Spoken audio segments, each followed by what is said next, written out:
부모의 자리를 빼앗긴 하나님의 한. 하나님은 본연적 참부모의 자리에 있는 분입니다.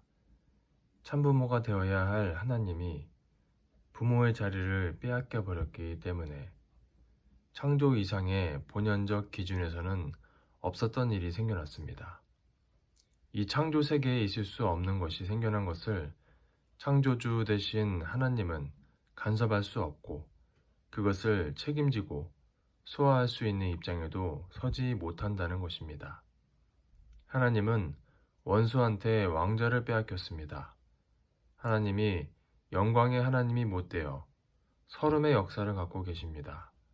자기 나라의 왕으로, 우주의 왕으로 있는데도 불구하고, 왕이 살아있는데도 불구하고, 왕이 죽었다고 천대를 받고 계십니다. 결국은 자기 사랑하는 아들, 딸이 다 겁탈당하고 완전히 원수의 농락터로서의 지구성이 되어버렸습니다.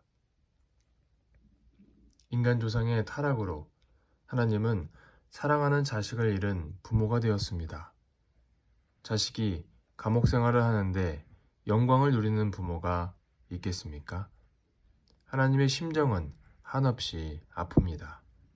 또한 타락으로 말미암아 인간을 위해 지은 우주 만상까지도 다 사탄의 주관권에 내주고 말았습니다. 참사랑의 주인이신 하나님은 그 사랑의 대상을 잃은 순간부터 한없이 외로운 하나님이 되었습니다.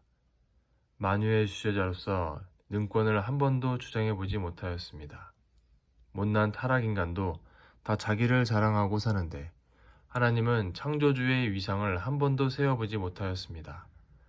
모든 생명의 주인이면서도 그들 앞에 스스로 자존하심을 나타내지 못했습니다. 인간이 타락함으로써 무엇을 잃어버렸느냐? 첫째는 참사랑의 이상세계를 잃어버렸고, 둘째는 참사랑의 이상 가정을 잃어버렸습니다. 참사랑의 부부를 잃어버렸다는 것입니다. 셋째는 참사랑의 아들, 딸, 종손을 잃어버렸습니다. 이것이 하나님의 3대 비애입니다. 뜻의 완성을 바라왔던 하나님 시대는 타락으로 말미암아 간 곳 없이 사라져 버렸습니다. 천지 만물을 지으신 하나님의 소망의 자리에 근본적인 파탄을 가져왔습니다. 하나님이 계획했던 모든 프로그램이 완전히 파괴당하고 유린당했습니다.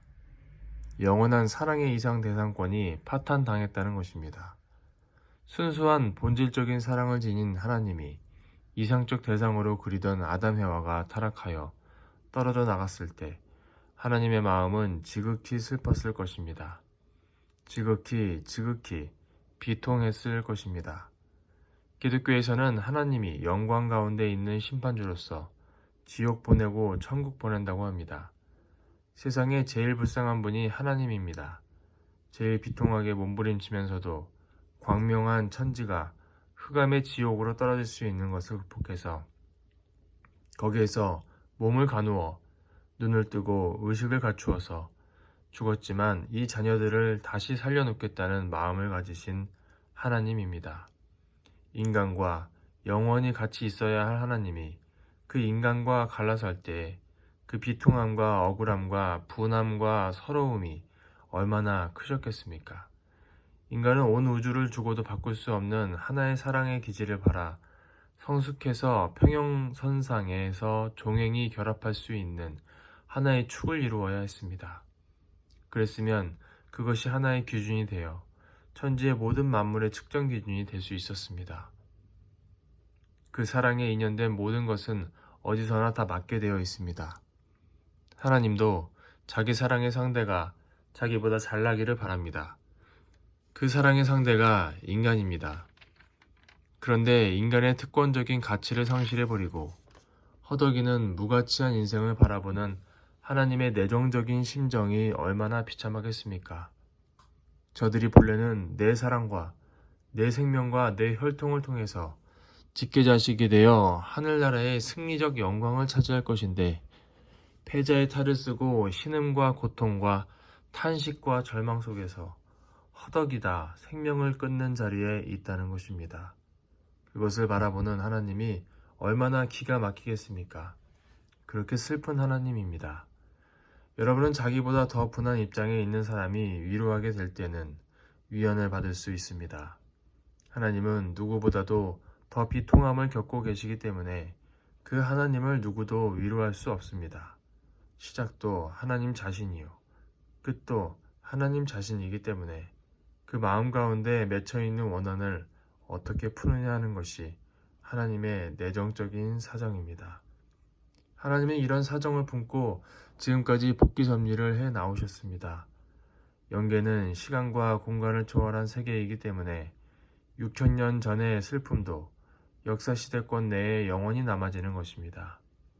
만약 스스로를 제물로 드렸다는 체험으로 기쁨을 느꼈다면 그것이 시간권의 내용이든지 생활권의 내용이든지 간에 일생에 있어서 잊혀지지 않는 것입니다. 세월이 가면 갈수록 그 폭과 넓이가 커져 추앙의 대상이 되고 그것이 무한한 근원과 인연이 되어 맺어 있다는 것입니다. 앞으로 여러분이 이러한 신령한 체험을 하여 그런 내용을 갖고 실행하게 되면 하나님이 지금까지 당하신 슬픔이 일시적인 것이 아니라 연속적으로 연결되어 나왔다는 것을 알 수 있을 것입니다. 우리는 스스로를 내세우며 나를 함부로 말하지 말아야 합니다. 기나긴 역사의 뒤안길에서 참된 나를 말할 수 있는 자식을 찾아 한에 얽힌 복귀 섭리를 해오신 하나님의 심정을 조금이라도 안다면 함부로 나를 주장할 수 없습니다. 우리는 자나깨나 이상가정 완성을 위해 살아야 합니다. 하나님의 창조 본연의 세계인 평화세계, 하나님이 천년만년 기다려온 이상가정만 세운다면 그곳이 바로 지상천국의 출발지가 될 것입니다. 거기에서 불쌍한 하나님의 한을 풀 수 있게 될 것입니다. 아주